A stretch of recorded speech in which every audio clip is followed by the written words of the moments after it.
Bonsoir à tous, bienvenue dans votre journal. Voici les titres. Après plusieurs mois de coupures récurrentes d'électricité, la Côte d'Ivoire met fin au rationnement, aussi bien dans les ménages que chez les industriels. Vous entendrez le ministre des Mines, du Pétrole et de l'Énergie dans ce journal.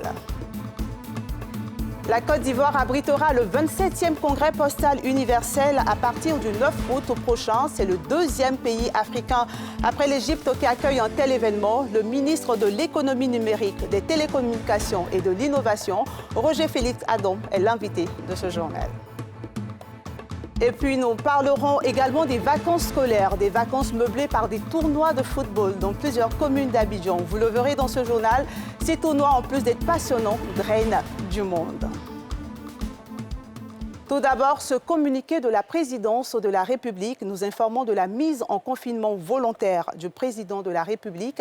Il a été en contact avec une personne déclarée positive à la Covid-19. Le président de la République, Alassane Ouattara, a décidé de suivre les recommandations sanitaires en la matière et exhorte les populations à se faire vacciner tout en continuant de respecter les mesures barrières. La Côte d'Ivoire met fin officiellement au rationnement de l'électricité. Le ministre des Mines, du Pétrole et de l'Énergie était face à la presse pour annoncer cette bonne nouvelle. Pour rappel, le pays a connu des coupures récurrentes d'électricité, une situation due, selon le gouvernement, à un déficit de production d'énergie. Pierre Dipomela, Aruna Zeba nous en parle. Le ministre des Mines, du Pétrole et de l'Énergie, Thomas Camara, il y a 3 mois, annonçait aux Ivoiriens une crise de l'électricité due à une insuffisance de la production de cette énergie suite à une série d'incidents, notamment des pannes dans les outils de production et la sécheresse. Après avoir rappelé les efforts consentis par le gouvernement pour juguler la crise, il annonce la bonne nouvelle. Nous avons le plaisir de vous informer, et vous le savez déjà, que le rationnement a pris définitivement fin. Le rationnement de la fourniture d'électricité a pris définitivement fin. En effet, depuis le 12 juin 2021, nous avons arrêté le rationnement de l'électricité aux ménages à Abidjan.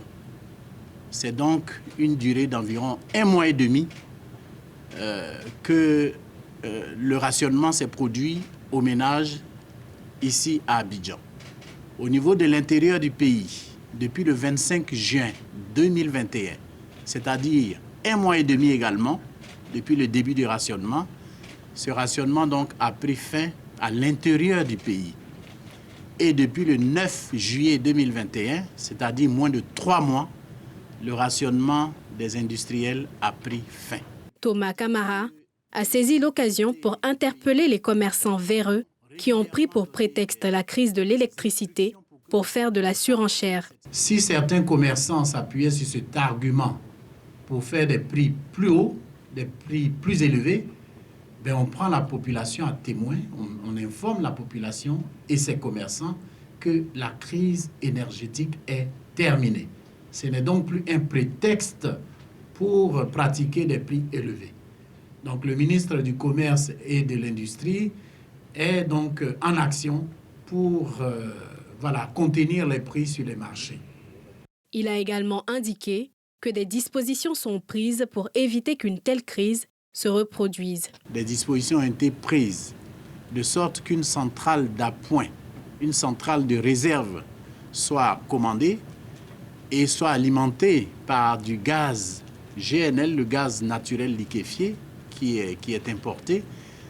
Et donc ces dispositions ont été prises pour qu'il y ait une panne d'un gros équipement de production ou pas, qu'il y ait une panne d'une plateforme de production de gaz naturel qui alimente nos outils de production thermique ou pas, nous soyons toujours en mesure de fournir l'électricité dont la population a besoin, l'électricité dont les industriels ont besoin. Au nombre des mesures figure en bonne place le mix énergétique. À l'horizon 2030, le pays prévoit une production de l'énergie thermique à hauteur de 58% et 42% pour les énergies renouvelables, dont le solaire, l'hydraulique et la biomasse. La première centrale solaire est annoncée pour 2022 dans le nord de la Côte d'Ivoire avec une production de 300 MW. La Ligue de la Nouvelle Espérance de la Côte d'Ivoire appelle au sursaut et à la cohésion nationale. Ce mouvement citoyen et apolitique, constitué de jeunes leaders et entrepreneurs au service de la renaissance de la Côte d'Ivoire, a aussi félicité les autorités ivoiriennes pour leurs efforts en faveur de la réconciliation. On en parle avec Yéli Traoré et Mathurin Badé. Profiter de l'approche du 7 août, date de commémoration de l'indépendance de la Côte d'Ivoire, pour lancer un message en faveur du sursaut national et de la cohésion entre les Ivoiriens. Tel était le sens du point de presse animé par le président de la Ligue de la Nouvelle Espérance de la Côte d'Ivoire. Notre pays, la Côte d'Ivoire, a vécu des moments douloureux et peu glorieux. Mais il nous revient, dans un sursaut patriotique, de dépasser ce sombre passé dont nous ne devons tirer aucune fierté. Pour le premier responsable, les récentes rencontres entre le président Ouattara et l'ancien président Gbagbo d'une part, et celles entre les anciens présidents Bédié et Gbagbo vont dans le bon sens. La LINESI félicite le chef de l'État, son Excellence M. Alassane Ouattara, pilote et maître d'œuvre de la réconciliation nationale.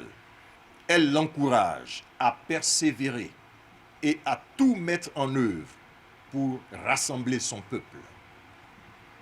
La LINESI félicite le président Henri Konan Bédié ainsi que le président Laurent Gbagbo pour leur implication active et patriotique au processus d'apaisement du climat sociopolitique et de réconciliation nationale. Pour rappel, la Ligue de la Nouvelle Espérance de la Côte d'Ivoire est un mouvement apolitique créé le 25 juin 2019. Elle se veut une école de formation au patriotisme vrai, au civisme et à la solidarité.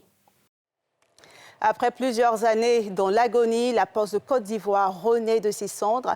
Elle a amélioré la qualité de ses services grâce à la digitalisation. Elle est aujourd'hui un modèle dans le monde, si bien que le pays abritera le 9 août prochain le 27e congrès de l'Union postale universelle. 192 pays membres de l'Union sont attendus. Nadia Iga. Depuis ces dernières années, la Poste de Côte d'Ivoire se réinvente.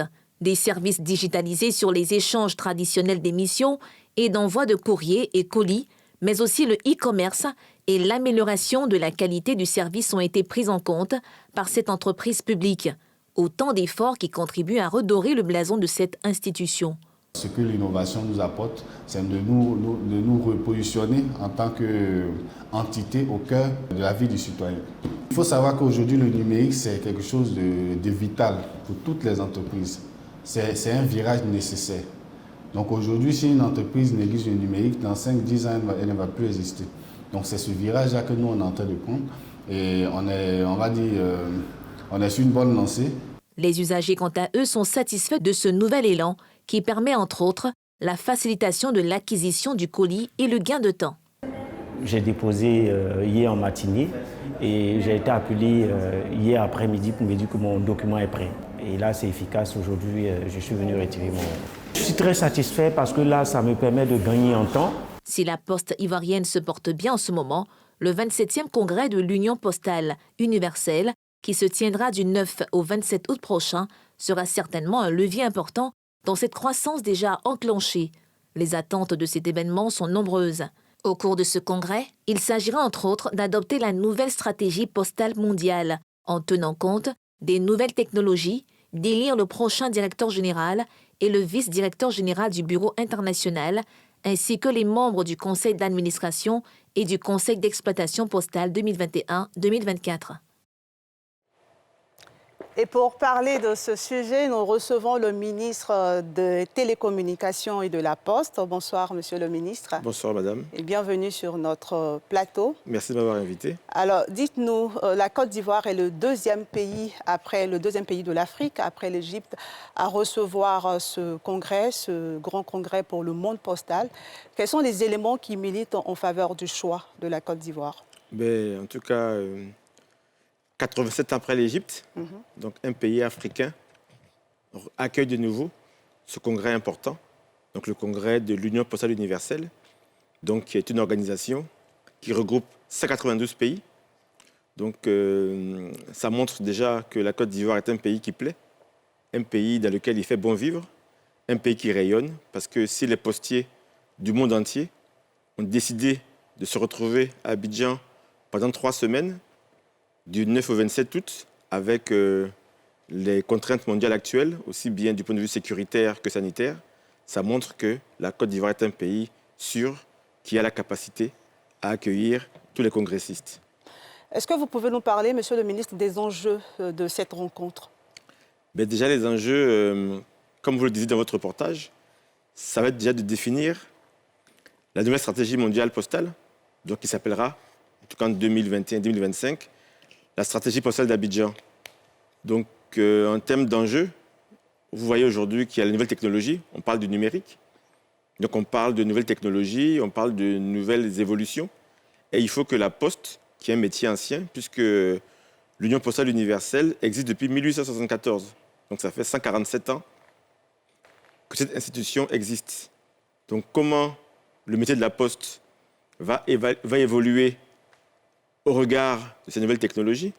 Comment est-ce que nous allons faire évoluer le commerce électronique? Puisque bien évidemment, nous avons aujourd'hui des géants mondiaux tels que Amazon qui sont installés partout, qui livrent partout. Donc comment est-ce que les postes nationales, notamment la Poste de Côte d'Ivoire, va se positionner? Donc je pense que c'est tous ces enjeux-là que nous allons étudier, analyser pendant ces 3 semaines de congrès. L'événement devait se tenir en 2020. Il a été reporté cette année en raison de la Covid-19.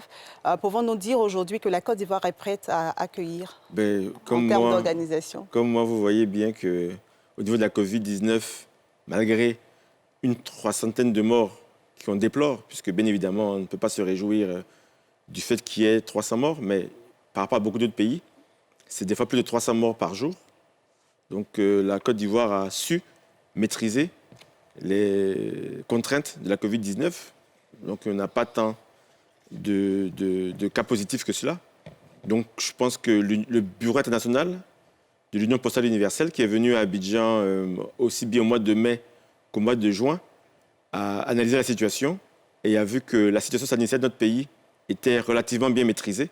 Donc c'est la raison pour laquelle ils ont décidé de venir à Abidjan pour le congrès, comme convenu depuis l'année 2016. Donc il y a différentes mesures qui seront prises pendant ce congrès avec le respect des mesures barrières, bien évidemment, et puis des tunnels sanitaires qui permettront, en fait, je ne sais pas si on peut dire désinfecter, mais en tout cas de faire en sorte que le virus ne se propage pas pendant ce congrès-là, en tout cas dans les lieux où le congrès se tiendra. Je voudrais, Monsieur le ministre, ne pas vous poser cette question. C'est vrai que vous avez abordé un point de réponse. Que répondez-vous aux personnes qui pensent que la Poste va disparaître en raison du numérique, de la digitalisation? Je pense que ces personnes se trompent. En tout cas, moi, je crois à la Poste. Je suis un fervent partisan de la Poste et je suis heureux que cette entreprise se trouve au sein de mon département ministériel. Je pense qu'aujourd'hui, c'est vrai qu'avec les nouvelles technologies, donc avec les mails, l'envoi de courrier est de moins en moins, pas moins important, mais l'envoi de courrier est moins important, puisqu'aujourd'hui, avec un mail, en un clic, en 2 secondes, on peut envoyer un mail à tout le monde sur la Terre. On peut être distant de 10 000 km et le mail va arriver en moins de 10 secondes. Par contre, il y a de nouveaux enjeux aujourd'hui, puisque avec l'explosion de l'ouverture Internet, l'explosion technologique, on peut aujourd'hui acheter du matériel, des habits, voire autre chose, partout dans le monde. Mais une fois qu'on fait ceci, il faut bien évidemment faire en sorte que l'achat soit acheminé du lieu d'acquisition au lieu de réception. Et ça, ce sont des opportunités pour la Poste. Donc je crois au commerce électronique, je crois à l'ouverture du commerce mondial et l'explosion du commerce mondial. Et tout ceci sont des opportunités, comme je vous le disais tout à l'heure. Donc je pense que les perspectives pour la Poste en Côte d'Ivoire sont très bonnes. Il faut être confiant, positif et nous donner le temps de réorganiser cette entreprise. Merci, Monsieur le ministre, pour toutes ces réponses. Avez-vous un mot de fin? Le mot de fin, c'est en fait de dire merci. En tout cas, déjà à vous de m'avoir accueilli et de permettre d'expliquer ce que les postiers du monde entier feront à Abidjan pendant 3 semaines, mais aussi dire merci au président de la République pour tout le soutien qu'il a apporté, au Premier ministre aussi, et à toutes les autorités diplomatiques et aussi, bien évidemment, aux postiers du monde entier. Et on leur dit bonne arrivée à Abidjan, à Kouaba. On les attend impatiemment. Et je suis persuadé qu'au terme de ces 3 semaines, ils auront envie non seulement de ne pas partir, mais surtout pour ceux qui partiront de revenir. Merci, Monsieur le ministre, d'être venu sur notre plateau. Merci. On poursuit ce JT donc, pour parler de la lutte contre la vie chère. Le syndicat national des agents du ministère du Commerce a mis en ordre de bataille 6 membres pour le contrôle des prix sur les marchés. C'était au cours d'une assemblée générale au plateau. Cette assemblée générale au cours de laquelle justement la lutte contre la vie chère était au centre des discussions. Le reportage de Pierre Dipomela. Les membres du SINAMEXI, syndicat national des agents du ministère du Commerce de Côte d'Ivoire, au cours d'une séance de formation sur les droits et devoirs du syndicaliste de la fonction publique, veulent davantage s'engager dans la lutte contre la cherté de la vie. Le secrétaire général de cette organisation syndicale met ses hommes en mission. Les commerçants véreux profitent de la situation de crise, qu'elle soit énergétique ou financière, pour procéder à des augmentations anarchiques des prix de toutes les denrées de grande consommation. Donc c'est pour lutter contre cela que nous avons bien voulu former nos agents, nos délégués, à l'effet de booster en tout cas le contrôle sur le terrain pour que l'action du ministre Souleymane Diarra-Souba soit perceptive. La contribution de ces agents contrôleurs du ministère du Commerce vient appuyer les efforts du Conseil national de lutte contre la vie chère. Le SINAMEXI plaide pour un accompagnement du gouvernement en termes de moyens dans l'exécution de cette mission citoyenne. Et pour refermer ce journal, parlons des vacances scolaires, période de loisirs, de jeux, de pratiques de sport. Dans toutes les communes, les quartiers ont vu au rythme des célèbres matchs de football appelés des comités. Ce sont des rencontres passionnantes qui drainent du monde, comme le montre ce reportage de Salif Yalekwe et de Tanguy Konan au quartier Abras d'Adjamé. Adjamé, commune populaire d'Abidjan. Ici, nous sommes au quartier Abras, bien connu pour sa population très cosmopolite, mais également pour son tournoi. Une foule massée dans ce petit espace. Bienvenue au sport tournoi d'Abras. Des tribunes et des places assises payantes. On attend les acteurs. Au niveau de l'organisation, voici l'homme orchestre de cette édition. Il veille sur les derniers détails. Rien n'est négligé, de la sécurité au bien-être des joueurs. On a décidé de donner les maillots gratuitement.